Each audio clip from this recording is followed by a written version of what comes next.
Um, so I want to talk about a case of a documentary that just came out recently, which I'm pretty sure you're very familiar with, called Eight Passengers, about a girl called Ruby Frankie. Where, by the way, if you did not read the title, many things are gonna be mentioned here. Abuse, many things. I'm only gonna be doing like probably like three true crime cases. Um, yeah, I'm only gonna be doing three.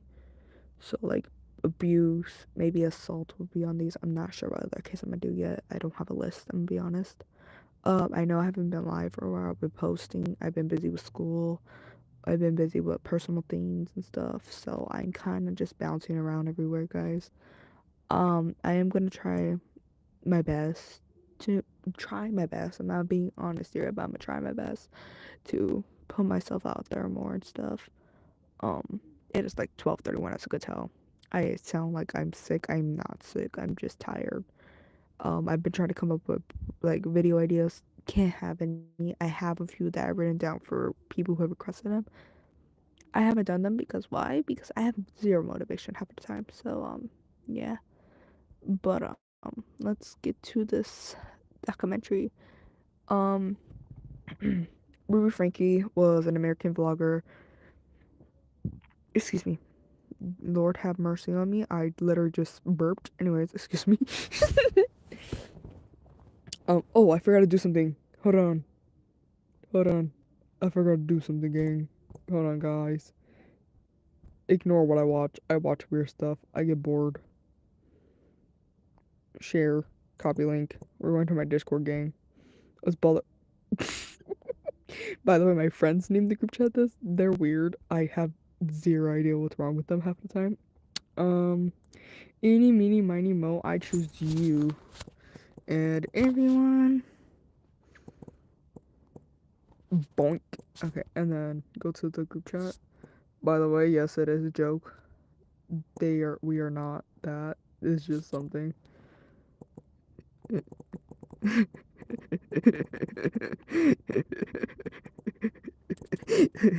Anyways, we're gonna ignore that. We're gonna ignore that game. they they they're questionable people. I have questionable friends, guys. I have a very questionable friends. I need new friends. Just ignore the group chat. I need new friends, guys. Y'all should give me new friends.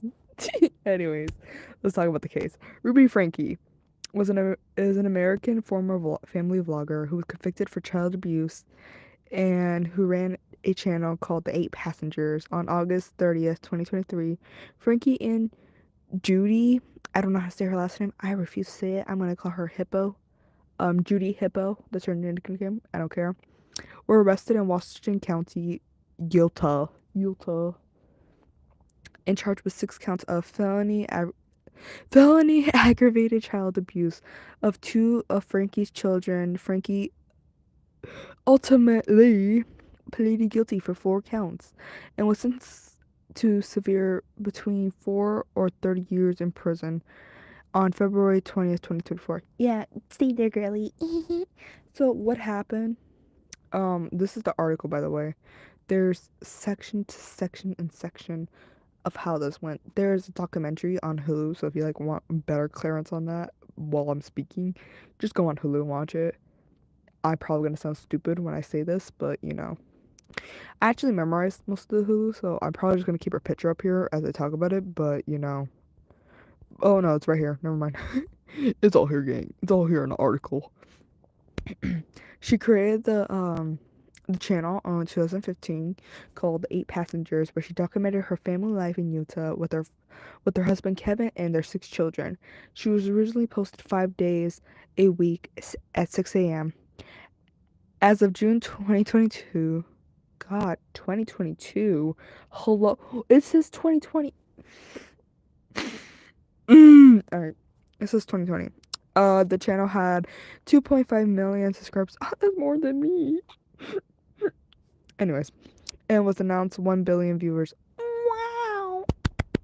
Like, I give a crap. Anyways, the beginning of 2020, where one of Frankie's children, a 15-year-old boy, had been banned from his bedroom and made to sleep on a bag for several months. So yeah, let me talk about that for a second. If I remember his name, yes, his name was mentioned in the documentary, so we are allowed to say his name. It was Chad. Yeah, Chad. And when this, so he had, God, I cannot speak today, as you can tell. I suck at speaking today, gang. Let me clarify this.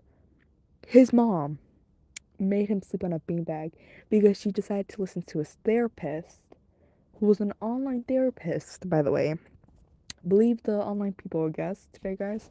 Yeah, believe me, guys. I'm your counselor now, and I'm telling you to go sleep on a beanbag in your basement. Listen to me, kids. Like, no. So, she decided to take advice from her son's therapist.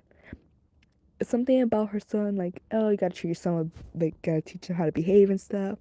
So she took away his bed, took away all his electronics, Xboxes, devices, anything that he can have fun with, and was forced to go downstairs. I think it was the bathroom floor, either the bathroom floor in the basement, or it was somewhere in his room in the floor. All I know is that he was banned from his bedroom for 7 months. And it was later revealed by one of her videos that she posted saying, I don't think our guys know about how you lost your bedroom. Explain how that happened. Because he pulled a little prank on his brother saying he was going to Disneyland and woke him up around, like, I think 4 or 5 in the morning saying they were going to Disneyland and got all ready and happy and then just stayed outside. And when it was dark, and then the kid started crying because he realized he wasn't going to Disneyland. That's what the video said, supposedly, from Chad. Um, yeah, guys, guys, this is the video. That video was deleted probably a day later, or probably like a few hours after she started seeing the comments going crazy about who the hell puts their child on the floor, and then everyone's making videos about her, like, who the hell, what kind of parent, not even a parent, that person puts their child on the floor to sleep on a beanbag. Like, what if I took your bed and put you on a beanbag? The hell? Make you a doggy. Get your doggy bed instead. Uh, but there was also another video I saw where, if I'm not sure if you guys can look up the old videos, I'm not sure, but there was a mattress they had specifically in his room. He got his bed back, didn't have everything back. It was just bed, and it was just the mattress. It wasn't even the full bed, like the frame or anything. It was just the mattress in this room that was so empty. And one time, I think when the pipes or something broke, or his window, and glass got everywhere, he just slept in the glass because he didn't want to get out of bed and get in trouble. Because it was mentioned in the documentary that one time she beat him bad to the point where there was blood on the walls and stuff that they had to clean up. The older sister helped, like, she didn't know what to do, really. Um, there was many way for disciplinary methods where she made her youngest daughter go to school without a packed lunch, and she believed that her 6-year-old daughter was old enough to prepare and be responsible for her own lunch. When the school contacted her was concerned over this, she refused to bring a lunch for her daughter. And another one of her punishments was she imposed on her children, including sending a child to a wilderness camp for troubled teens, threatening to behead a stuffed animal toy, and telling her two children that Santa Claus would not be bringing them anything for that year. Also, another thing that was mentioned in the documentary. Yeah, I'm spoiling it for you guys. That's what you get for watching this video and live stream. Um, I'm sorry, I'm so mean. Um, was that apparently when the kids were told that, there was a neighbor, and she loved giving, like, gifts to people. The daughter loved giving gifts to all her friends. She didn't care who it was. She would just give a gift. And then she came by the house, knocked on the door. The mom answered it, aka Frankie, and was like, "Can you give this to so and so?" I'm not gonna say the name because I don't think I can. It was blurred out for a reason. If you find the name, congratulations. I don't care, but I'm not gonna say their name because they were mentioned in the documentary, and second, I'm pretty sure it's supposed to be private for that reason because they're younger viewers.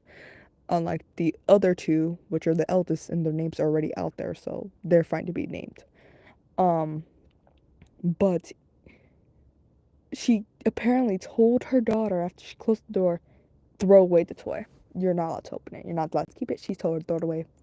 And the next day when she went to school, the friend's daughter was like, "Hey, did you get it? Like, did you get it? Did you get it?" And then she just goes, "No, my mom told me to throw it away." I bet that little girl was devastated. Like, I really chose. Like, she even said, I didn't know what to really get you, but I really thought it through, and I found you something I think you would like. So did you get it? That's what it said directly. Like, she was super excited to hear, did her friend get her gift? Like, amazing gift. And only for the friend's mother just to throw it, like, away like it was nothing. Um, this also was reported by the daughter, where the daughter ended up calling the police and was like, "Hey, can you go to so and so and check in on my siblings?" "Oh, why? Do you have any contact with your parents?" "No. See, we don't talk to each other. We don't have a good relationship. So, like, can you go check on them? Like, my younger siblings are there and they're like not answering any of my messages or anything. So, can you just go check on them, please?" "Yeah, we'll send a couple officers over there now." They went there. It was all over the news and stuff. Nothing happened. It was a useless check. So, more years go by. The abuse happens worse. Um, the daughter is cut off freaking car insurance. She's cut off car insurance. They took away Sorry's her name. I don't know how to say it. Shari? Ciari. I think that's how you say it. I'm gonna call her Ari for short because I have no idea how to say her name and I apologize for that. But let's see. Her Frankie cut her off of everything like health insurance. She ended up getting calls like, "Hey, like by the end of this month, you won't have any health insurance because you've been cut off. Hey, listen, your car insurance has been also cut off. You have until the end of this month." Like, she was cut off of everything. She was disowning her daughter completely. She kicked out her husband after saying our relationship needs some fixing and stuff, listening to Jody and all that. And then she didn't have a look on her face like, "Well, it's time to go, so like you can leave." Made him leave. He didn't divorce her, but made him leave and stuff. And then Chad was the last one to get kicked out, I believe, along with her husband. He, she just There was a time I think Chad went up to his mom and was like, "Can I be honest with you?" And mind you, Chad's a teenager. He's 17. He could be doing this stuff randomly because, well, that's what teen boys do, or so they say. I don't know. He was doing jerky in his bed, watching popcorn and reading popcorn. You know what I mean. I'm not gonna say it. I don't know if I'll get canceled or this will get banned. I don't know. But yeah. And he admitted to his mother, like, "Hey, like, I just want to be honest with you." And by the way, he's told Jody this because that's his therapist. He's supposed to talk about it with her, like it's normal. And she'll say, "No, it's fine. It's normal. But it is a sin. Lust is a sin. Popcorn's a sin." And I'm not talking about the food, guys. Please, don't. Another thing she did was cry, wonder why. Also, when you watch the documentary, there's a lot of things about Jody, but we won't get into that until after. After she mentions them, she's like, "That explains what was been going on with Jody." She stops crying, she wipes her tears, has a serious look now, and just looks at Chad going, "You're the reason why everything's been happening to Jody. You're the reason for this. You just been betraying us with all this disgustingness." And she's like, "You know what? You need to go out. You're grown enough. It's time you move out." Okay, I love you, but you need to move out. And then he ended up starting packing bags and stuff. And when the father got home, that's when they had to talk about getting divorced or whatever. But didn't get divorced until like probably when she went to jail, which is true. Um, there was a lot of things about what's going on with the family, what was going on. There was so much, as you can tell. Like this is only one documentary. Um, Personal life. She was apparently members of a church called the Church of Jesus Christ and Latter-day Saints. I don't know what that is. I don't know if they're Catholic. Catholic. Yeah, guys, they're Catholic. We Catholic. Christian Catholic. Oh my gosh. I'm gonna throw myself in my bed. Catholic. I'm disappointing all my ancestors already. Catholic. Oh my. What? I'm gonna call my grandma later. Grandma, I can't say Catholic. Oh, now I can say it, huh? Now I can say it. All right. Anyways, or Christian. I don't know what she is. It was never mentioned. Anyways, um, oh yeah, Frankie has three sisters who are also family bloggers, and they disorient themselves from her actions in joint statement. I don't know what that is. Apparently, yeah, they are vloggers.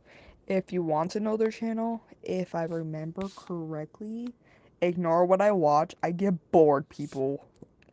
I get bored. I look up anything I want to watch. Eight Passengers. Pretty sure the sister said something. If I can find her channel. Right here.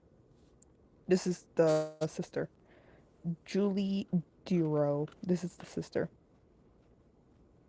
This is her sister. I do not know which sister she is, oldest or second, but this is her. So yeah, you can watch her video. I don't know who else her sister, what other sister she has, but that's not for me. Oh, I might say in here actually. Oh yeah, so when Ruby got in contact with Judy and stuff and became like partner up and stuff, buddy buddy, they changed the name to mom of freaking something. It was like mom or something. I don't know what the hell it's called. It was mom or something. It was like mom of mom of the truth. Mom of the truth. Moms of the truth. That's what it was called. Moms of the truth. I think Frankie just needed a therapist too. Sorry. Okay, I shouldn't be joking about this. Seriously, so okay. Let's talk about Judy for a second before we continue about Frankie and her stupidness. Yeah, I have no regrets saying that. Judy was a big part of this. Reason I say she's a big part of this is because not only did what are I just saw. Hold on. Okay, I'm tweaking. I'm tweaking balls, guys. Never mind. Not important. Um, yeah, we're keeping her ugly face on here for a second, guys, because I'm too lazy to talk about. Wait, hold on. Maybe I should just put Judy's face on here so I'm talking about her. What is her? How do you spell her name? Oh, Jody. Is Jody. Correction, guys. My bad. What did I just see? Oh, that's the family photo. My bad, guys. Okay, here. We have both of the uglies. Ew. Alright, let's talk about them for a second. Guys, I'm gonna get banned. Alright. So, Jody or Judy, I call her Judy. Um, she's a big part of this. She's basically the key of what happened. Chad and Ari said that maybe, just maybe, it wasn't Jody. It was their mom. Like, their mom already had like a piece of this evilness in her, and it just Jody was the key to just unlocking it to release it into the air. Um, I feel like my headphone is causing so much disruption. Hold on. There we go. I think you guys can hear me better. I think it was my headphone that was bugging me a bit. But let's talk more. Anyways, I feel like Jody was a big part of this because during the documentary, they mentioned Jody more than once. She was mentioned a lot in the documentary. Like, she was the key of this evilness in her mom to just be unlocked. Like, this intention of abuse was already there, and it was just Jody was the key to letting out the chest and freaking releasing it like, I'm trying to think of an anime reference. Like what the hell is the fox name from Naruto? Kuramaru. No, not. What is the fox's name from Naruto? Um,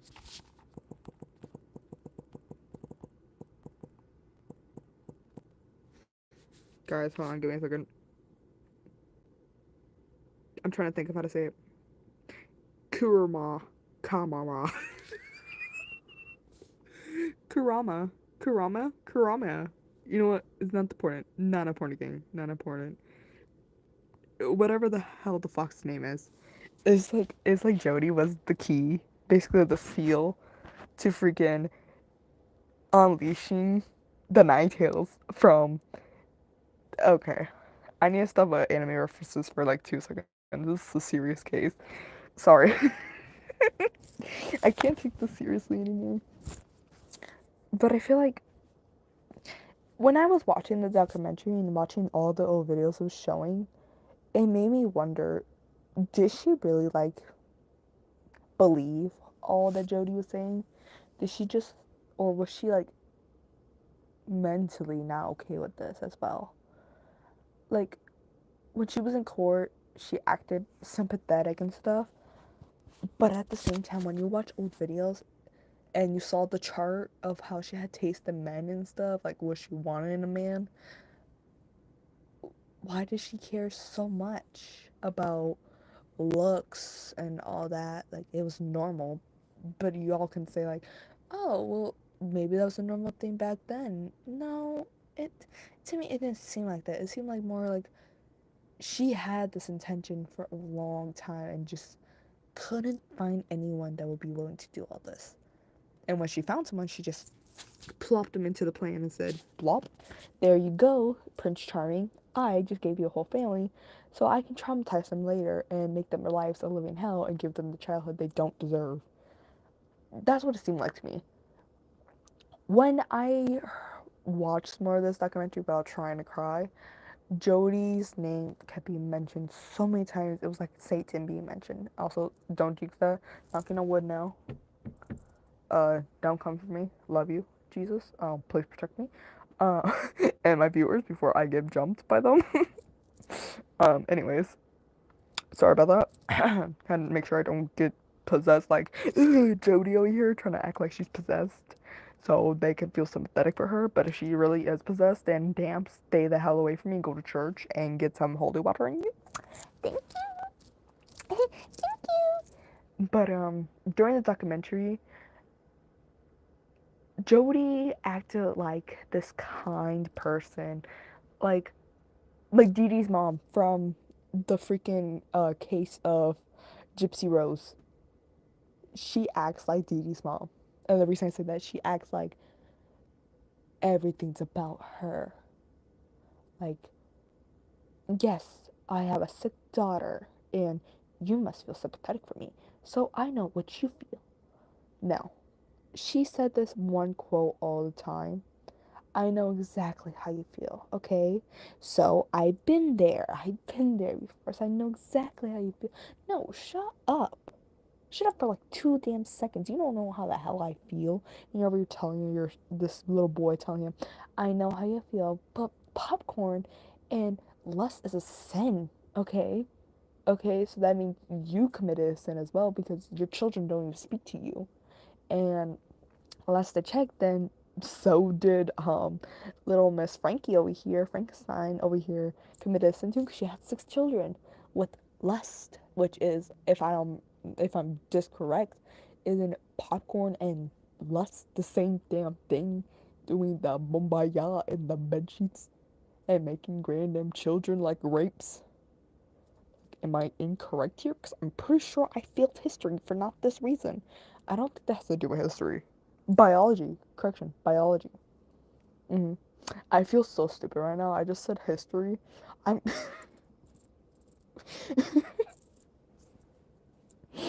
I'm going to church on tomorrow on purpose now. Just to tell the Lord, fix my brain. Anyways, back to what we're talking about. Jody, I hate talking about her for a second because I had to stop and just like think and like just get disgusted each time I mention her name because it's like she doesn't even deserve to be talked about at this point. Like she doesn't. She really doesn't.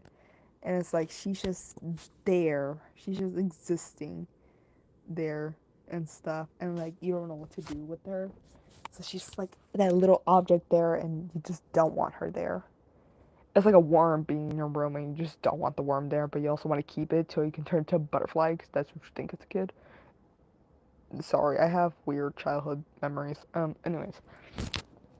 God, it's so hard to talk about her, even though I'm not the one who went through this and it was the children and freaking this whole family, and I just feel disgusted to even talk about her. Ugh, okay. I'm sorry, I'm trying to find words to describe her without YouTube going to against skylines and stuff. Okay. Jody was Shrek in a swamp. Sorry, Shrek, love you. Um, like, she made this whole image about herself like she was some saint. And she hated men so much. And this is why she got divorced, guys. That's true. I'm playing. I think that's probably actually why. Um,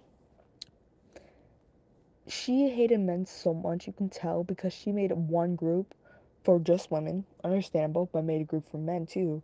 But it was about like teaching the men how you should how you should be like obedient and stuff to your wives, like obey your wives. It's like a cult. A lot of people mention it's like a cult here. Like, what am I doing anymore? Like, this seems like a cult. Am I in a cult? The neighbors around the neighborhood, because they were all connected. It was like a nice little family, little the valley. It was like the nice little valley. The neighbors often talked about when they went into these classes that they felt uneasy at the same time, but Jody broke a lot of relationships, a lot of families from just speaking.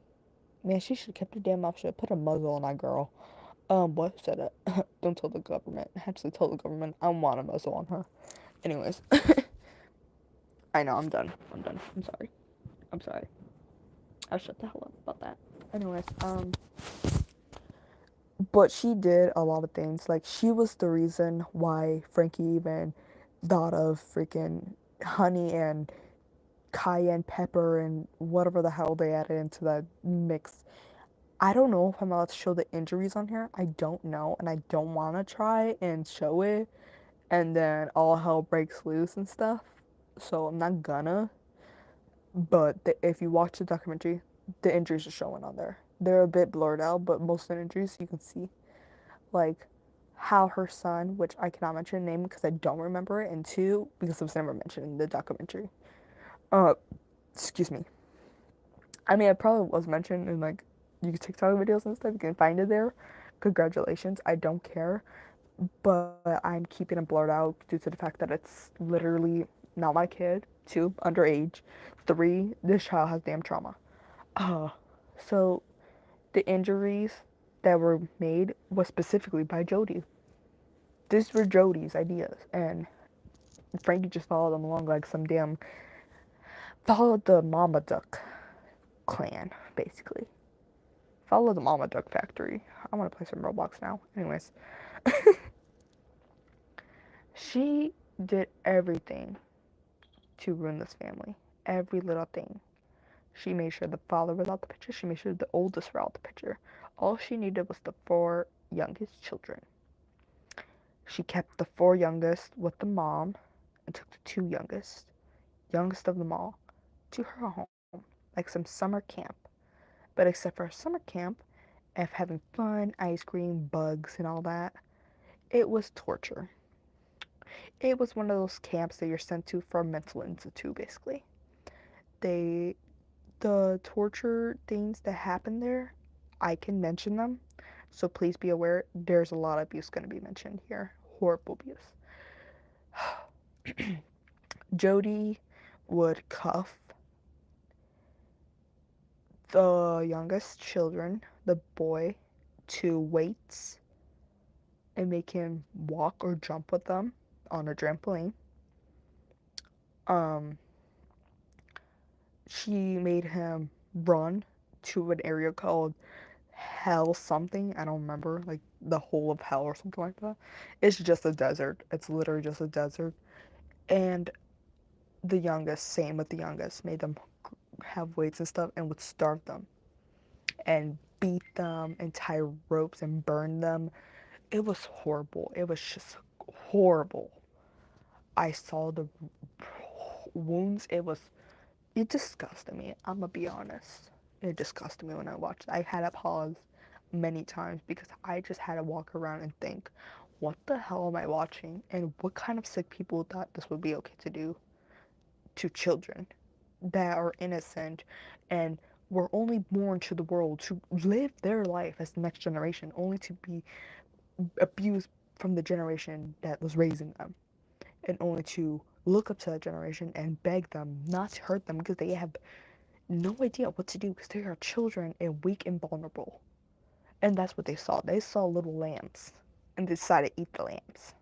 That's what it seemed like. Yeah, I know I'm like making a lot of quotes in this, but like, can you blame me right now? I'm mentally not okay after watching that and a couple other documentaries as well. I need to stop watching documentaries. But then what would I have for live streams? So kind of have to. Sorry. um, and then there was a lot of things, evidence pointed towards Jodi. Not only did she like make all this stuff happen, it's like she wanted Frankie with her. Sounds like a lesbian relationship to me. Um, but no, it's like she saw Frankie as her only friend and was like, I cannot let anyone have this friend. Like, it's like freaking Yandere similar. Like, I cannot let anyone have my senpai. Basically, like, I have to keep her away. I have to keep everyone away from her. So I have to get rid of the father. She doesn't need a relationship. I have to get rid of her two oldest, two in the way. I can do something else with the youngest, but I gotta figure out. Too many kids. Okay, she still loves her children, so I'll let her keep two. The other two, hmm, I'll make their lives living out. That's basically what it seemed like to me. She just wanted everything in a certain place, and she made Frankie believe that there was a demon in her children. Like and she thinks that her freaking Jodi was possessed. Jodi, in the beginning, when she first moved into the home, she would act like she had these possession moments where she'd go like deepen her voice a bit, but also speaking her own voice, go and closing her eyes and shaking herself, freaking huffing and puffing badly, growling and all this, snarling like she had an actual demon in her, freaking from The Conjuring over here, Annabelle looking ass. She would be like, "She's mine. That you know, she's mine. She's mine." Like, bro, shut the hell up before I smack the hell out of you. You pissing me off. But no, that's what it seemed like to me. She literally did that. Sorry, I can't even make this up because it sounded like she was a freaking dog just going, "Get back, she's mine. Get back, she's mine." Jodi, if you were just a nice little puppy and sit the hell down and start barking so you can get Miss Frankenstein over here's attention, just go get a treat and sit the hell down and piss on the floor if you want to. Maybe get more attention so they clean up your piss. Anyways, I'm going to hell for this. Oh yeah, by the way, there was a lot of things about hell mentioned in this documentary because that's all they believed in. The hell was gonna pop up and stuff. During 2020, they believed Jodi more as a god or God was calling to her because how everything was happening with the riots and freaking COVID and people dying and stuff, the fires. They believed that God was ascending down to earth and giving his message that everyone else who had sins and stuff was going to hell and they were gonna live. That's what they saw. And the funny thing was the husband Kevin believed it. He finally started believing it because everything that was happening. And yeah, maybe I would kind of believe it if I was stupid and vulnerable, which I am not, because I'm not freaking Kevin over here. I love her. She's the love of my life. And like all I did was think about when she called me was that I'm about to talk to the love of my life over a year now. Oh my god, just shut the hell up. Like, your first concern was about your wife, then your children. Your first flesh and blood. Your wife is not your flesh and blood. I understand why you would defend her and stuff because that's supposed to be you. But at the end of the day, your child always comes first because that is your damn flesh and blood. The thing you freaking made out of your special milk and boombayaing in the bedroom. So like, but yeah, no, I'm not making sense. I should get a therapist, guys. Y'all want to be my therapist? You want to be Jody over here? No, I'm playing. I need to stop making jokes. Anyways, um, but uh, the reason I'm not taking this seriously, and I feel like a lot of people come after me, why don't you take this seriously? This is something serious that happened to someone. I can never take things seriously because a lot of things happen to a lot of children. Like that one case, I forgot his name. Oh, what was his name? I can't remember. He was like some Hispanic little boy, and his mother and his stepfather just murdered him. They murdered him. They beat him and everything, and child services did nothing. And then there was that one case with that disabled girl, where the girl was just disabled and she couldn't move around anymore, and the parents just did not care, left her on the couch, and she basically melded into the couch and died. What other cases? Like, there's so many cases about these children being vulnerable and abused. And all I can do at home is just sit there and watch as this happens, and knowing I could not do anything, knowing damn well I had many possibilities in my head to do something. And it's like, you question yourself, what if this happens one day to someone else you know very close and you just don't see the signs and you let it happen? It's like, there's no reason to take this serious now because it happens so often that to the point you're just numb to it that all you can do is make jokes about it and laugh about it. People may see that as like that's trauma, a way of coping.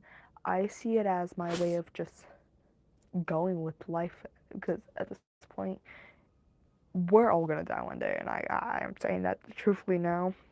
That's this, everyone's gonna be reborn, die, reborn. It just goes over. And it's like, what's the point of taking this seriously anymore? I could get hit by a car tomorrow and y'all wouldn't know. Until y'all look at the news and y'all see my big bag flew to Burger King over here getting a Whopper Junior and freaking some Sprite and stuff and some large fries and nuggets and barbecue sauce on the side. Yeah, y'all gonna see me there. I don't like Burger King like that. I like Wendy's better. Wendy's is actually pretty good. They're gonna. Why am I talking about food? We're talking about an actual case here. Sorry, I got off topic. I'm going there. Okay, let's finish this case up before I lose my mind. Okay. I talked about Jody enough. I don't need to talk about her ugly ass. Let's talk about hmm. What are we talking about? No, let's just talk about the whole family at this point. We're done with those two monsters. Let's talk about everything these uh lunatics did. So there's many videos where, as you can tell here, um so many things happen. Um like I said, you can go watch the Hulu. During the during the abuse and stuff when everything was happening, there was something that Ruby Frankie did actually. You want to know what she did? Every day when after she abused her kids, she kept a log of everything she did. Like I probably can find her notes on here.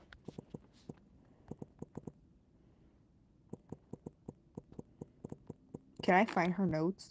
Oh my gosh, there's a note. Here's a note. Right here. July 9th, 2023, Sunday. R turns 12 tomorrow.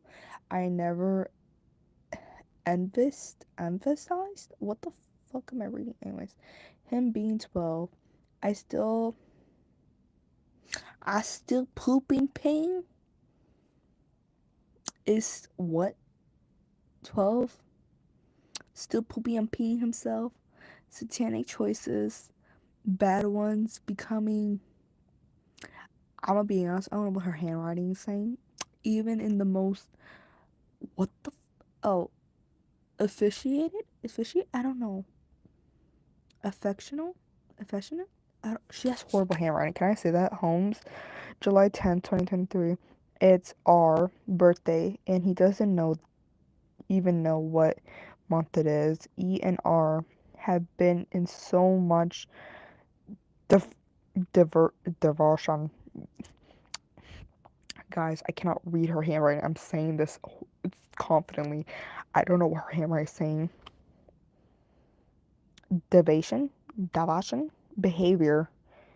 Demonic behavior. I'm gonna say that behavior and won't control their bodily fluids is being so intervened up. What? I told R he illuminates is he illuminates is that a word? Illuminates a snake. He slithers and sneaks around looking for opportunities when no one is watching. Then he scurries if he wants to illuminate like a survivor. Then he needs to be what? Oh, needs to be obedient and extends no waving. What?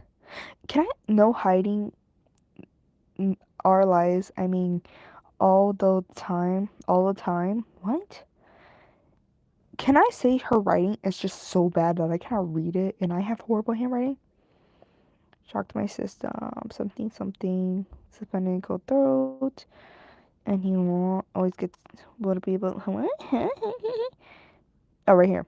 I told him that if he delinqued everything, he would automatically begin repenting. I asked if there was.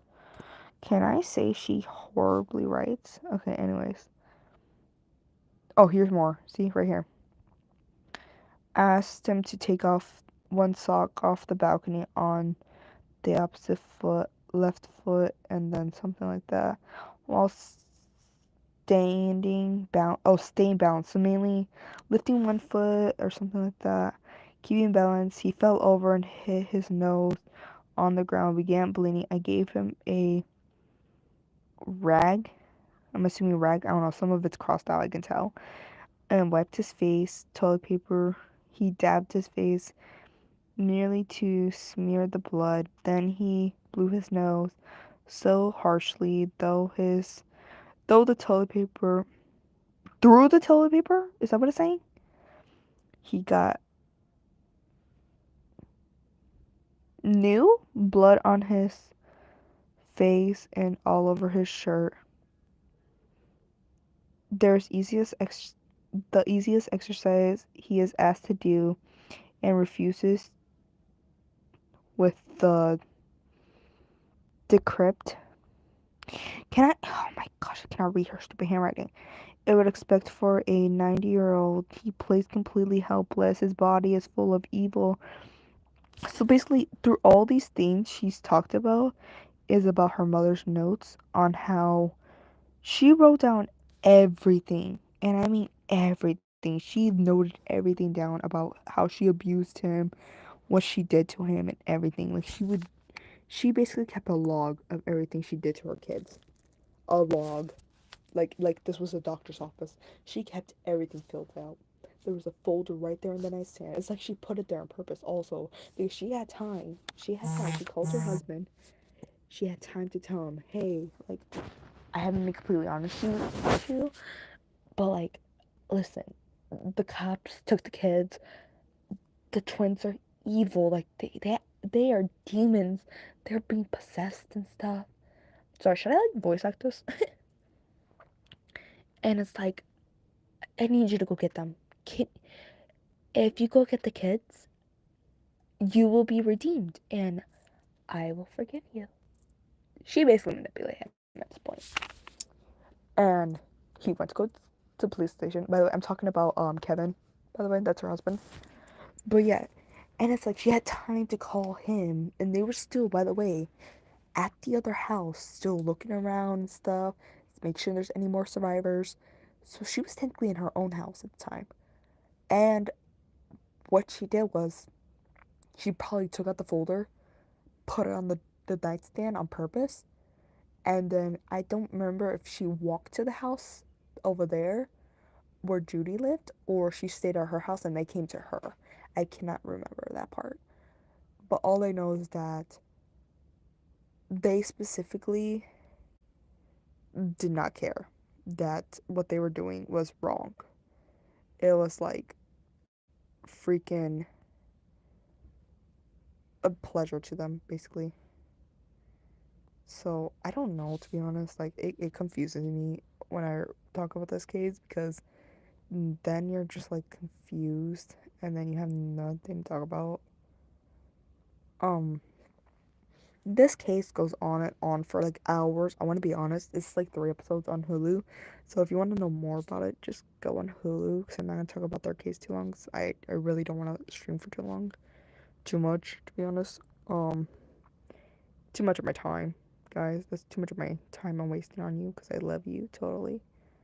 I love you totally. So mean. Oh my gosh.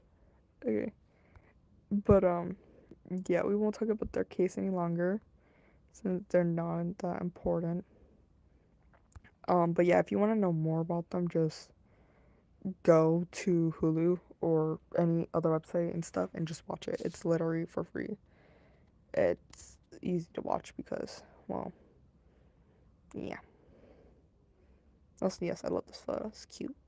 Alright, delete this one. Boom. Alright. Yes, that's Hamilton. Okay. When are they gonna change the names? I would like them to change the names.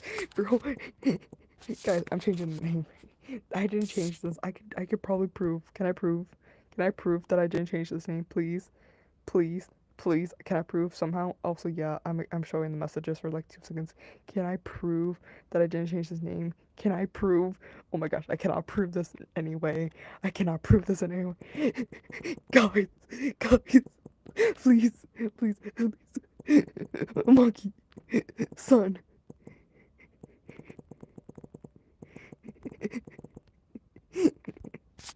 Alright, guys, we're not focusing on that right now for a second. Next case. Okay, next case.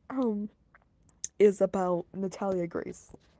Natalia Grace is a is actually a new TV show that just came out. So, if you want to go watch it, I'm pretty sure it's on Hulu as well and Netflix, I think. I think it's also on Netflix. So I think you can watch it there too. She has a little series. Let's talk about her. If I can find a photo of her, just her being normal. Oh, right here. This works. Oh wait, no, there's a side by side photo right here. Side by side photo. Got that. Hello, me. Oh hi, cutie patootie. Yeah, that's right. I have Kim Jong on here. Alex bullied my friend because they're bullyable. That's why. Can you like go away, Google? I'm trying to save an image. I want my image. Give me my damn image. Ugh, you bitch. Oh, it's not giving my image, so we're gonna work with this game. Probably because it's a blurry image. I don't even care. We're working with this game. We're working this. Okay. Natalia Grace. She was a Ukrainian child. She was put to America in India. Curse you, yawns.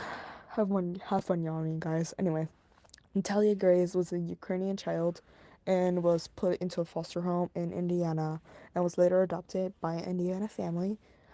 Um, Not Indian, Indiana family, meaning they lived in Indiana, in Indianapolis, I believe. Um, but yeah, and Natalia, she was falsely accused of a lot of things. So let's talk about her story for a second. I want her to be heard for a second, guys. Let's talk about her for a second. because she deserves to be heard after hearing her story. She deserves a gang. Yeah, that's right, guys. We're going to Wikipedia. Who doesn't go to Wikipedia? She was born 2003, um, and was adopted by an American family of the age of 7, 2010, but was abandoned by them 1 year later.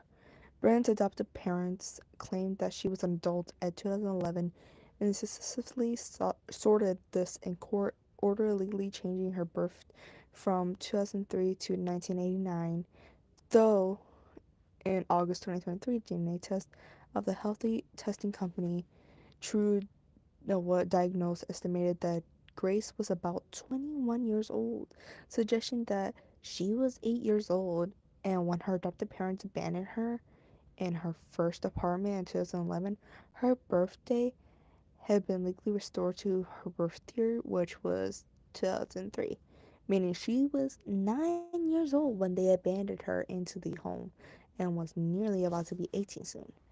So, let's talk about her early adoption. Yes, I'm gonna read from here because I have no idea what the documentary is. I haven't watched it fully yet. um, After she was placed in an orphanage in Ukrainian, she was diagnosed with what the hell is this? Um, what's that, guys? One sec. One sec, guys. Spondyloepiphyseal dysplasia congenita. Whatever the hell I said. Alright, because I didn't know how to say it, so I just go to Google Translate. Alright, anyways. And dwarfism. And she came to the United States as an adoptee and was adopted by Christine and Michael Burnett in the spring of 2010. And Natalia had previous adoption placements in the United States prior to her adoption by the Burnetts and took the name Natalia Grace Burnett. In 2012, the Burnetts successfully. What does it say? I am dyslexic, guys. I think I'm dyslexic. Oh my gosh. Patinat? Patanat. Patata. Whatever this word says, I can't read today. The Marion County Court changed Natalia Ukrainian's birth records to indicate 1989 birth date, which legally changed her age from 8 to 22 in July 2013. The Brennans moved Natalia into an apartment in the Westfield, Indiana, and later Leffington, Indiana, and the Brennans moved along with their biological children to Canada, leaving Natalia alone in the Leffins apartment. Shortly after being alone in the Leffins apartment, Natalia was invited to live with the aunt and Cynthia Mans, who noticed Natalia struggling to live on her own. Then the Brandons charged with neglect of a dependent, and Michael was later found not guilty.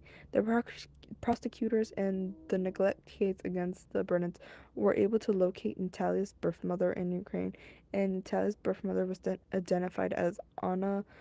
Ugh, gosh, she's Anna from Frozen. Oh, let's go. Let it go. Let it go. I don't know how to read the rest of the name.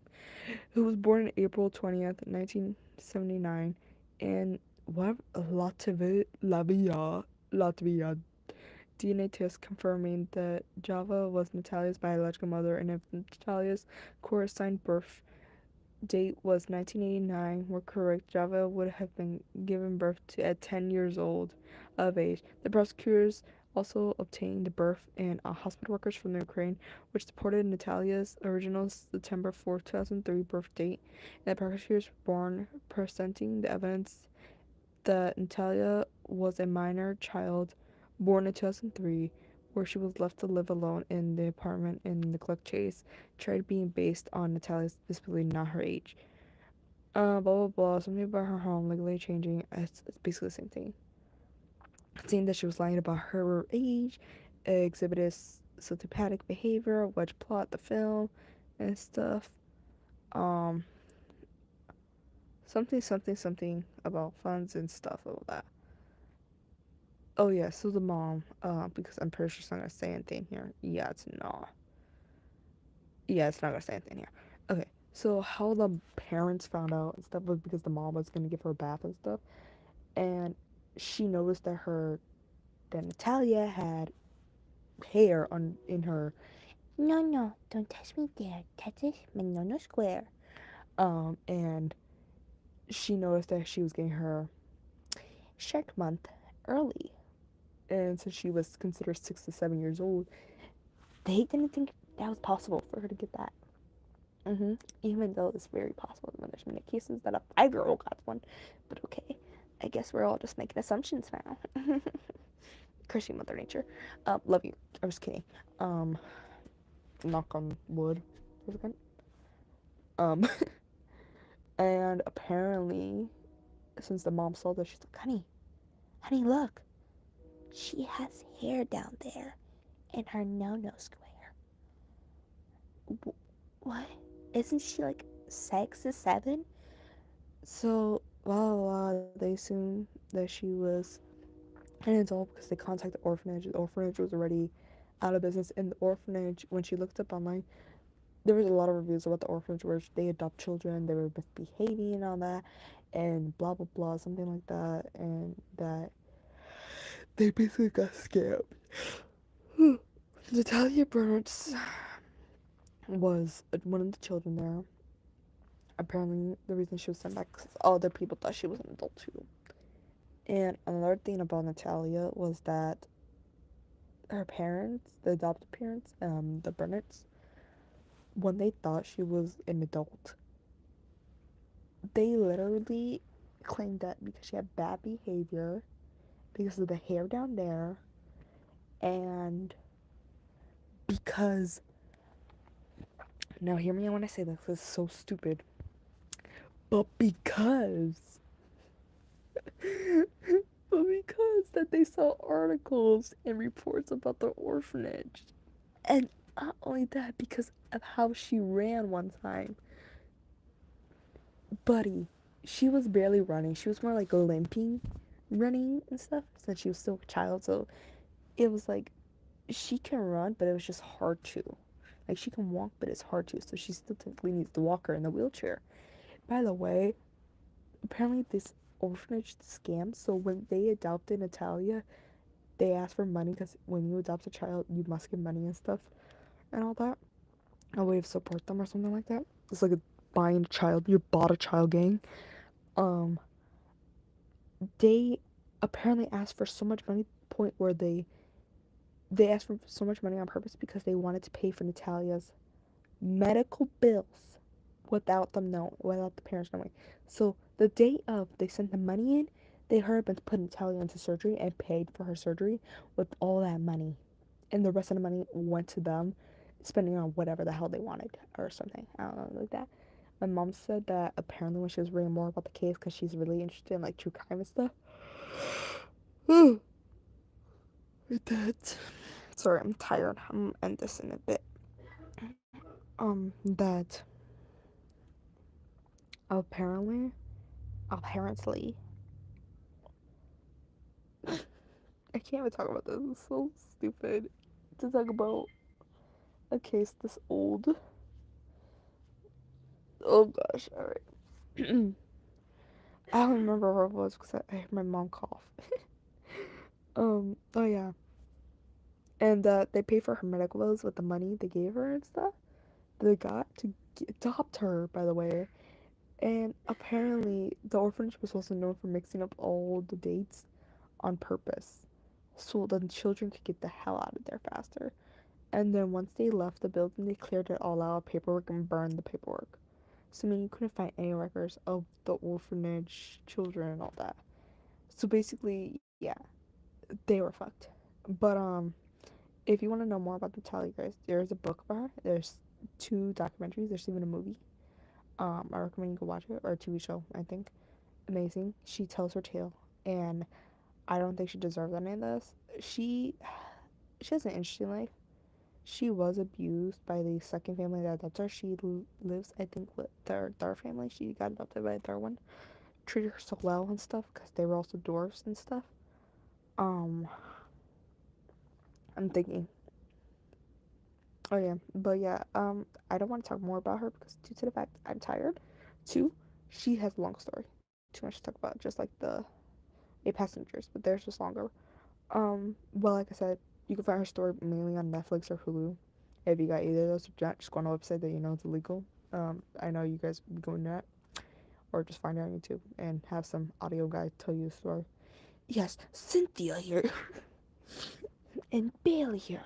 Anyways, but yeah, but she did get her justice. I think she sued them or something, or they went to jail if I remember correctly. I can't remember. Oh, for Natalia, she got her justice or whatever, something like that. And she lives a happy life telling her tale all the time, and she's happy to tell her tale to a lot of people. Let's talk about the last case because I am tired. It's 1 in the morning. No, don't stop screen sharing. I just wanted to tell. I just wanted you. Alright, last case. I'm thinking, guys. Which case should I do? I'm thinking. What case? I know what case I wanted to do. It was on my list of brains. Um, what the hell is that one case? What is that one case I talked about so much because I memorized it? Uh, I'm thinking. Don't rush me, guys. I promise. I'm thinking. I'm thinking really well. What is this case called? Oh, I can't remember the name.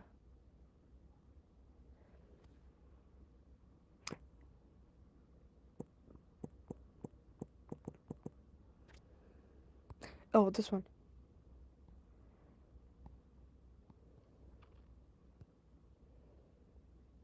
I have internet. Excuse you. This is the one of the cases I want to talk about. The babysitter returned a dead infant to the mother, disguised him as appeared to be sleeping. Authorities, blah blah blah. A 2-month-old infant, blunt force trauma while in her care and stuff. So a lot of abuse, death will be involved, baby will be involved and stuff, and etc. Um, a Washington babysitter facing first-degree murder charge after authorities said that the 2-month-old infant died to blunt force trauma while in her care, and that she tried to hide the death by returning the boy at, to his mother wrapped in a snowsuit, strapped into the car seat, hat pulled over his eyes, according to the criminal complaint um, about the incident in October. By the way, this was in 2019. So this was pretty long ago, but also pretty popular case because this was sad to a lot of parents and mothers. Um, when the mother called, she believes her son was still asleep. When she took him to the laundromat, she went to go check on the baby and stuff. It was first, I think, her friend or aunt, I can't remember, went to go check on the baby, check on him and see if he just woke up or nothing. And she checked on him and saw his lips were like blue and stuff. And she started panicking. She's like, "Oh my gosh, I think he's choking. Like he's not breathing." And the mom starts getting him out. Starts trying to do CPR. Discovers he's not breathing. He's cold. She's trying to move him to the car seat. Started trying to do CPR. Her sister, I didn't even read that. Called 911 according to the complaint.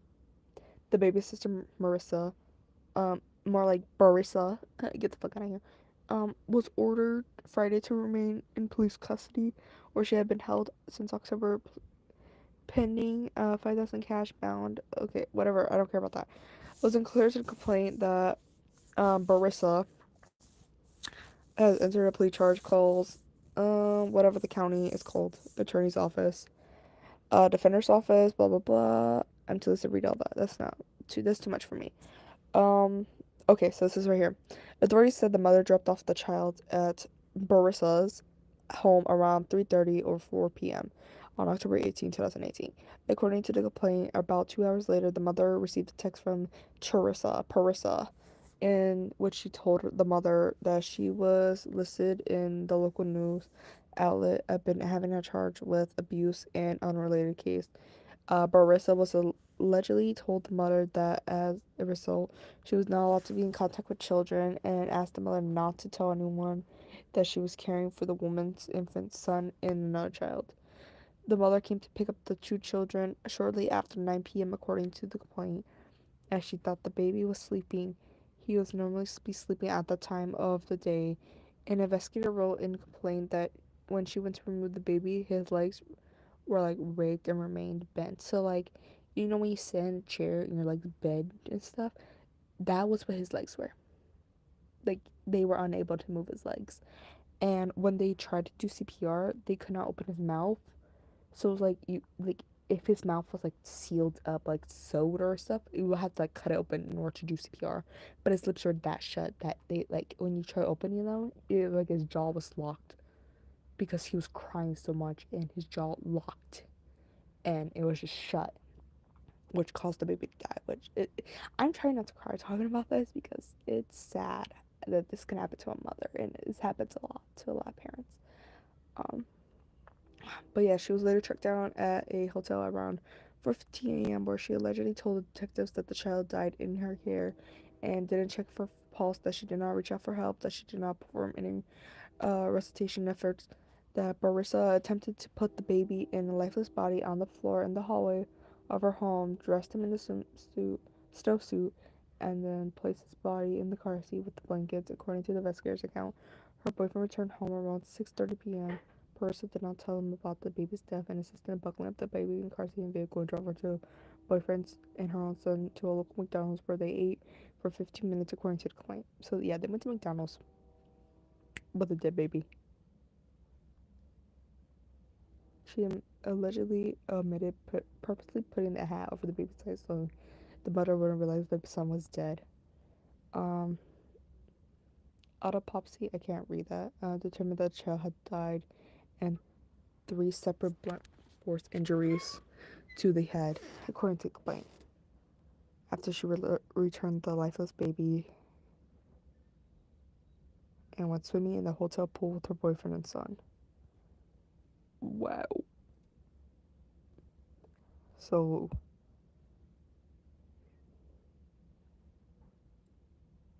she returned a dead baby to the babysitter, and the babysitter returned the dead baby to the mom. Yeah.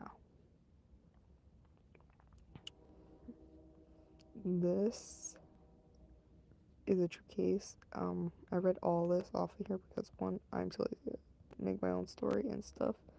Well, not my own story, but like talk about it because I already read this before to some friends, but never to online. The funny thing was she wasn't allowed near kids at all because same thing happened to another kid where this kid I think so-called fell, which isn't true. She pushed the kid or something like that. I can't remember. And the kid hit their head and ended up with like a skull fracture or something like that and brain damage. So yeah, that's why she wasn't allowed around kids and not even her own son due to I think child abuse or child neglect, something like that.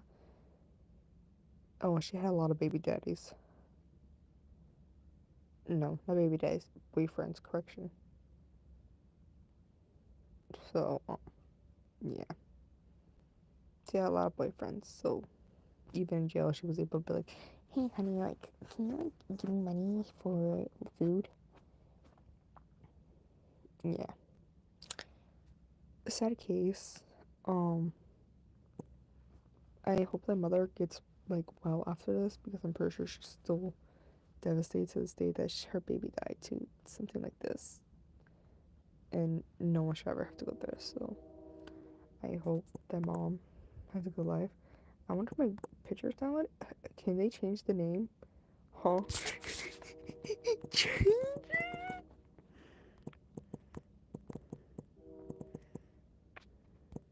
Anyways, ignore that. But I hope that mom, you know, I don't say forgiveness and the babysitter, I say she gets a good life and lives well. And I don't know.